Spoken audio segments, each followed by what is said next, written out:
जब आंखें खुली तो मोहनलाल अपनी कोठरी में थे। उनका पूरा शरीर दर्द से तड़प रहा था। डॉक्टर सईद ने उनमें से एक इंजेक्शन उठाकर गाढ़ा पदार्थ सीधा मोहनलाल की आंखों में डाल दिया। ऊपर से हर रोज मार खा खा के मोहनलाल जिंदा लाश जैसे दिख रहे थे। इन सारी 3rd डिग्री मेथड्स का प्रयोग किया गया, लेकिन मोहनलाल ने कभी भी अपना मुंह नहीं खोला। मोहनलाल को समुंदर सिंह के पास ले गए और वो दृश्य देखते ही मोहनलाल के रोंगटे खड़े हो जाते हैं, क्योंकि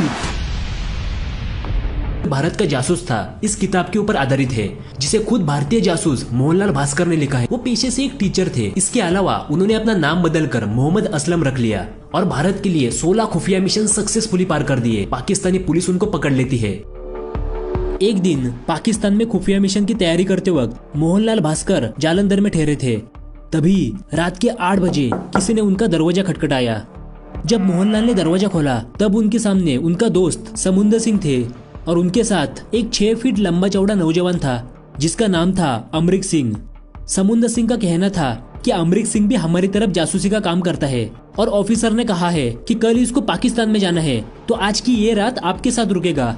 मोहनलाल ने उनको बैठने को बोला और समुंदर सिंह भी वहां से जा चुके थे, लेकिन इस आदमी को देखते ही मोहनलाल को शक हो जाता है। इसीलिए वो अमरीक सिंह का इम्तिहान लेने का तय करते हैं। वो उसे मैं शौचालय जा रहा हूँ ऐसा कह के रूम से बाहर आ गए और चुपके से घर की खिड़की से अमरीक सिंह के ऊपर नजर रखने लगे। उन्होंने देखा कि अमरीक सिंह उनके बैग में से खुफिया पेपर्स पढ़ रहा था और पढ़ने के बाद उसको वैसी का वैसा वापस रख रहा था। इसका मतलब मोहनलाल का शक सही था, ये आदमी भरोसे लायक नहीं है। लेकिन जब ये बात मोहनलाल ने ऑफिसर को बताई तो अमरीक सिंह ने इससे साफ साफ मना कर दिया और ऑफिसर ने भी अमरीक सिंह की बातों के ऊपर यकीन कर लिया। और वहाँ पे मेजर एजाज मकसूद मोहनलाल को एक ही चीज पूछ रहे थे कि इस्लामाबाद के एटॉमिक एनर्जी कमीशन के जो फाइल्स तुम हिंदुस्तान लेकर गए थे वो तुम्हें किसने दी थी।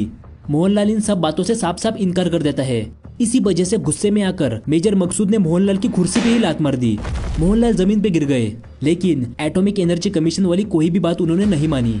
इसी वजह से उनका स्पेशल इंटरोगेशन करने के लिए उनको हवलदार एजाज के पास भेजा गया।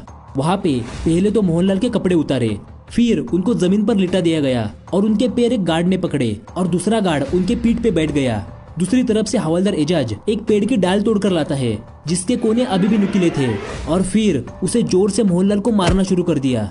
जहाँ जहाँ मारते वहाँ से तुरंत ही खून बहने लगता। मोहनलाल दर्द के मारे चिल्लाने लगे। उनकी चीखें पूरे जेल में गूंज रही थी। मोहनलाल ने ऐसी मार अपनी पूरी जिंदगी में नहीं खाई थी। उनको लगातार 1.5 घंटे तक मारा गया और वो तब तक नहीं रुके जब तक मोहनलाल बेहोश नहीं हो गए। कुछ वक्त के बाद जब मोहनलाल की आंखें खुली तब तक गार्ड वहां से जा चुके थे, लेकिन उनको किसी की चिल्लाने की आवाज आ रही थी। वो आवाज थी उनके